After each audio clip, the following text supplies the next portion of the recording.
Ok, ça enregistre. Bon bah écoutez, bienvenue à tous. Donc on est sur un nouveau format de vidéo pendant le confinement. Donc je profite de ce moment en fait pour faire des petites vidéos sur le projet Femmes Inspirantes. Donc il y a déjà eu des événements qui ont eu lieu récemment. Donc le dernier, c'était au conseil régional. On les remercie encore de nous avoir accueillis dans leur amphithéâtre. Donc avec toujours apéro winner où on organise des soirées de développement personnel et aussi des soirées de partage. Donc là, on avait l'occasion d'avoir trois femmes qui nous ont partagé leur expérience, leurs aventures. Et donc aujourd'hui, on est avec Lisa qui nous avait parlé de son projet LAO, à ne pas confondre avec le film Là-haut, donc qui est avec nous. Salut Lisa, comment tu vas? Salut, ça va très bien et toi? Bah écoute, ben, je te remercie de prendre un petit peu de temps pour ça, puisque je sais que tu es très occupé. Donc l'idée de la vidéo, en fait, c'est ben, tu vas un petit peu nous redire un peu ton projet, ton aventure. Donc ça tombe bien, puisque d'ailleurs, on avait malheureusement pas eu l'occasion d'avoir une vidéo de toi le jour où tu étais passé, puisque ta caméra s'était arrêtée de couper, enfin de filmer au bout de 30 secondes, si je me trompe pas. Ouais, c'était ça, ouais. Voilà, donc ben c'est une deuxième occasion aussi de refaire une vidéo et après de pouvoir parler un petit peu ben justement comment le confinement impacte et comment tu réussis à gérer tout ça. Donc je te laisse la parole. Alors, bon, je vais partager mon écran, comme ça vous pourrez voir une mini présentation en même temps. Voilà. Donc là, je vais vous parler aujourd'hui de Lao, qui est donc un projet sur lequel je travaille depuis quelques mois. Mais avant de parler de Lao, je voulais quand même vous présenter la timeline du projet parce que je pense que la plupart des gens qui s'intéressent à tous ces événements femmes inspirantes, voire à des événements sur l'entrepreneuriat, ce sont souvent des personnes qui ont elles-mêmes envie d'entreprendre. Et donc, je pense que c'est toujours intéressant de partager une timeline. Donc, savoir que moi, jusqu'à maintenant, mais on ne sait pas trop, j'étais étudiante entrepreneur en master à l'école de management de Grenoble. Et l'année dernière, j'ai pu faire une césure dans le marketing pour L'Oréal puis pour Chanel en développement produit. Ce métier consiste à travailler avec les laboratoires, à travailler avec les différents départements de l'entreprise pour créer des produits cosmétiques. J'étais sur le solaire, sur les rouges à lèvres, j'ai fait beaucoup de choses et franchement c'était absolument passionnant. Et c'est ce qui m'a amené à me poser beaucoup de questions quant à ce qu'on avait dans nos produits cosmétiques, quel était l'impact des différents ingrédients sur la santé, surtout avec toutes les controverses qui sont montées. À partir de là, j'ai commencé à réfléchir à ce que j'avais envie de faire et puis j'hésitais un petit peu. Et en même temps, j'ai voulu passer au naturel sur le plan capillaire. Je me suis dit, oh, je vais acheter un shampoing naturel, ça va être bien, ça va être, il va y avoir moins d'impact sur moi, moins d'impact sur l'environnement. Sauf que moi qui n'avais jamais eu de problème de cheveux, j'ai commencé à avoir des cheveux horribles. J'avais les cheveux tout secs à l'avant, poisseux à l'arrière. J'étais imprésentable pendant des semaines. Je me suis acharnée, j'ai respecté tout ce qui avait été dit et ça n'a pas marché.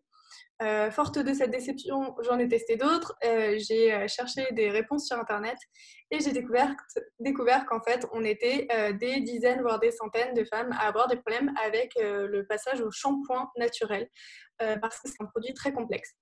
Et en partant de là, j'ai décidé donc de faire un Startup Weekend pour tester mon idée parce que ceux qui connaissent les Startup Weekends savent que c'est merveilleux pour tester une idée en 54 heures et présenter un projet. Donc j'ai fait ça.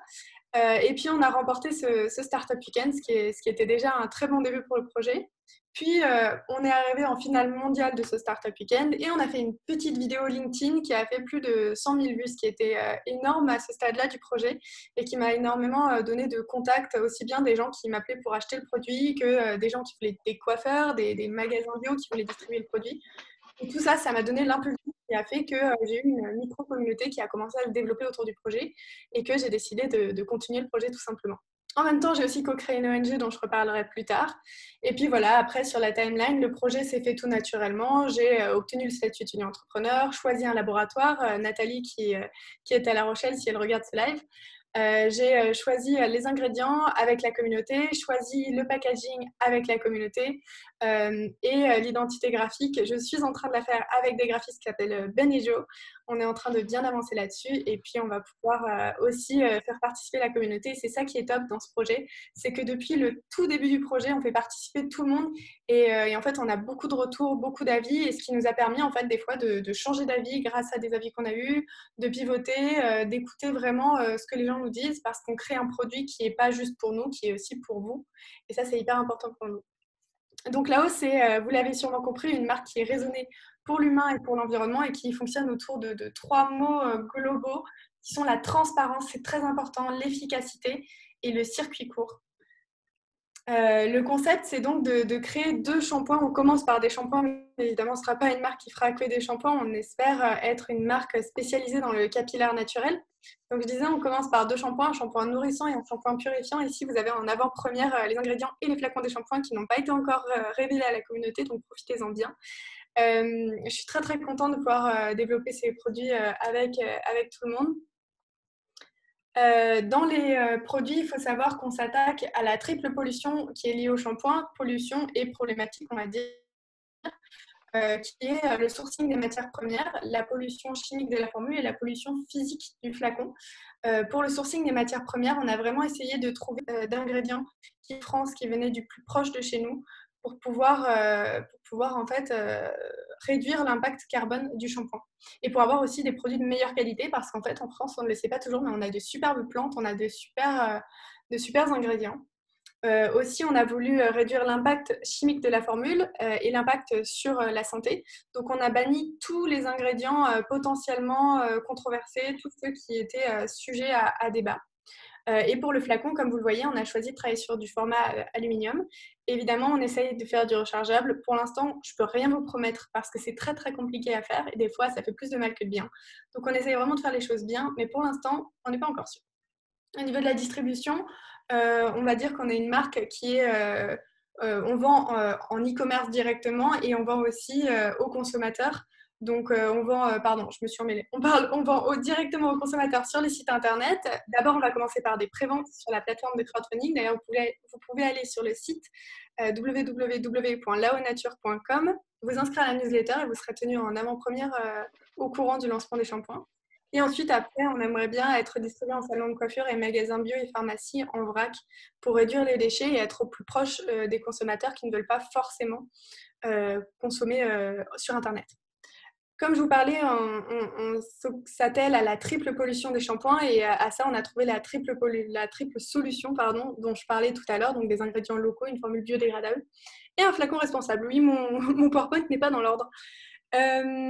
Notre vision, c'est d'avoir vraiment des shampoings naturels qui sont sans compromis entre beauté, santé et écologie parce qu'on a constaté que souvent, que ce soit au niveau des shampoings ou d'autres produits naturels, les consommateurs étaient un peu déçus. Alors, ils allaient soit faire un compromis, dire bon, moi, j'aime bien ma petite crème ou mon petit shampoing, mais bon, la texture, c'est pas ça. Ou alors, l'efficacité, mes cheveux sont beaucoup moins brillants qu'avant, ils sont beaucoup moins soyeux.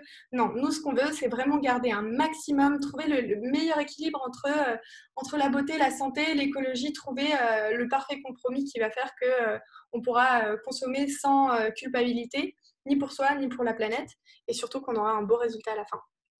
Et donc, notre mission, comme je viens de le résumer, c'est d'offrir aux consommateurs le choix d'une marque de cosmétiques qui soit origine France, à la qualité professionnelle et à l'impact maîtrisé, avec de plus beaux mots.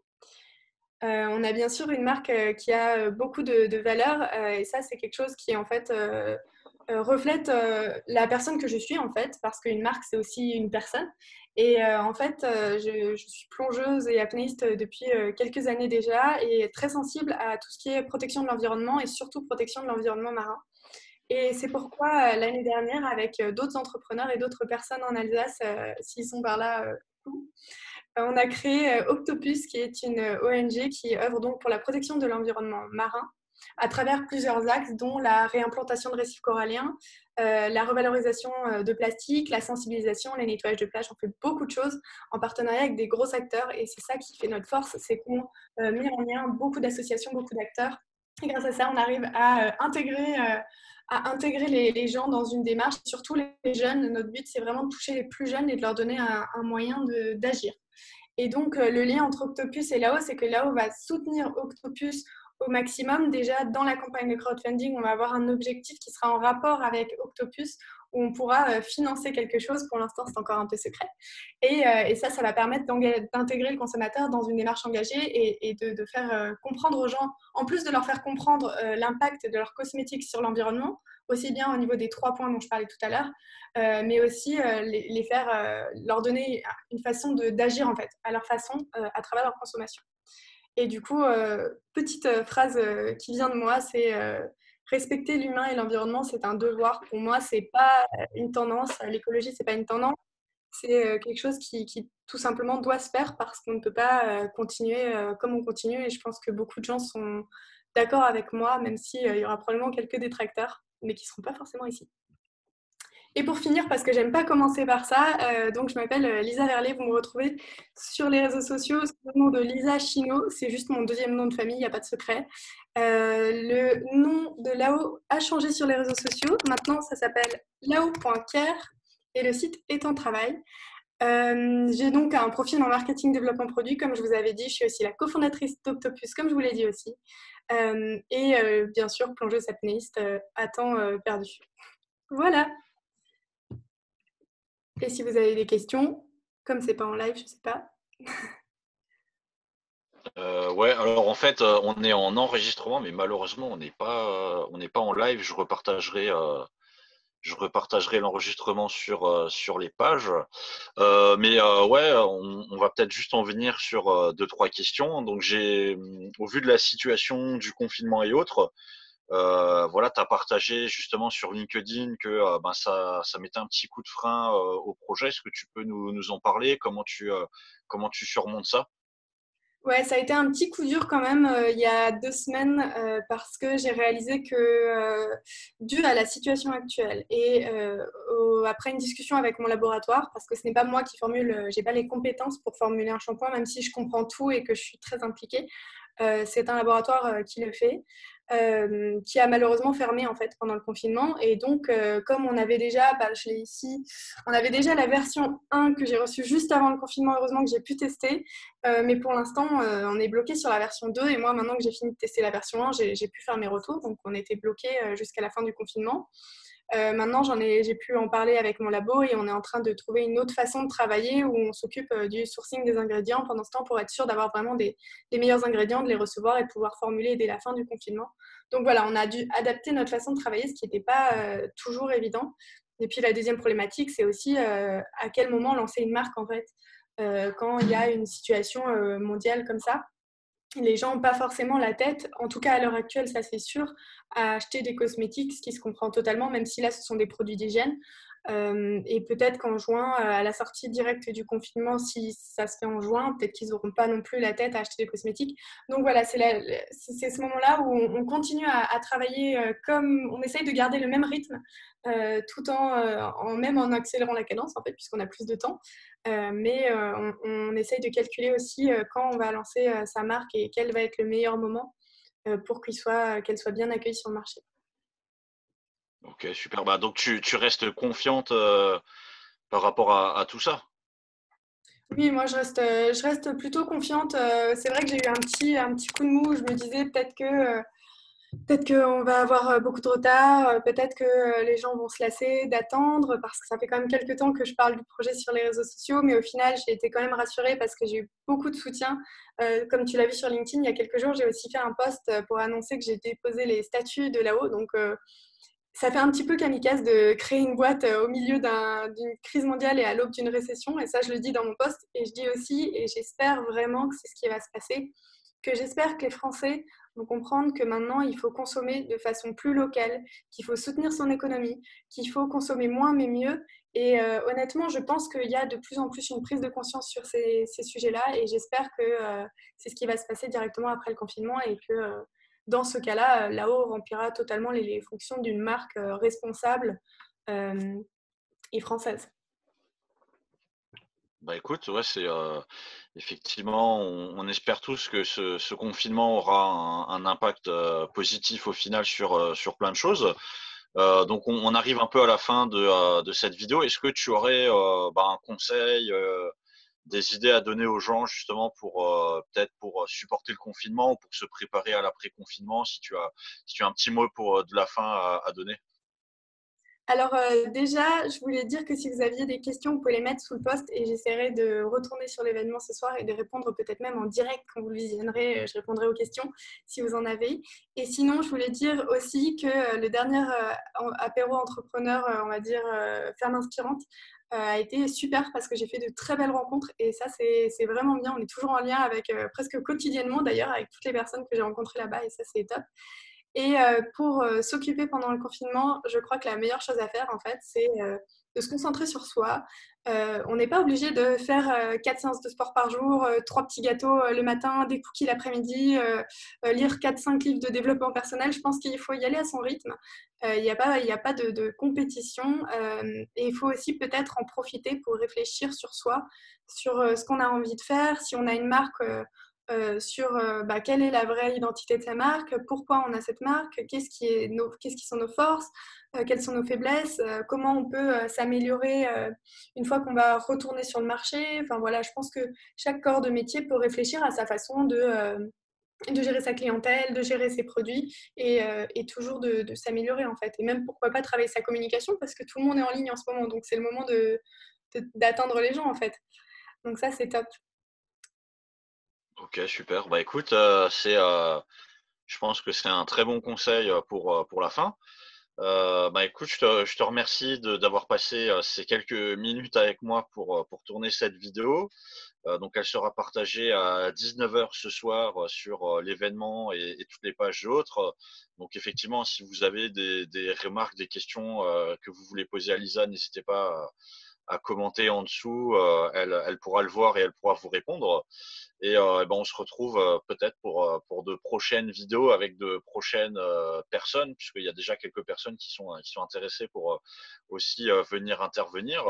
Et ben, je te souhaite une bonne soirée, un bon week-end et un bon. Alors, je ne sais pas si ça va encore durer 2 semaines ou un mois, mais un bon reste de confinement. À Merci défaut et bon de, reste. à défaut d'avoir des restes de confiture, tu as un reste de confinement. Voilà. Et puis, je pense faire ma séance de sport et lire mes 40 livres, ok. Parce que là, moi, j'ai des choses à faire pendant le confinement, il faut être productif. Ok, super. Bah voilà. Bah écoute, on se retrouve à 19 heures sur Facebook et enfin et sur les autres réseaux. On verra si les gens ont apprécié ta vidéo. Ouais, j'espère, ce serait cool, Ok, ce serait bien. super. On enregistre toujours Bon, là ou bah, pas? attends,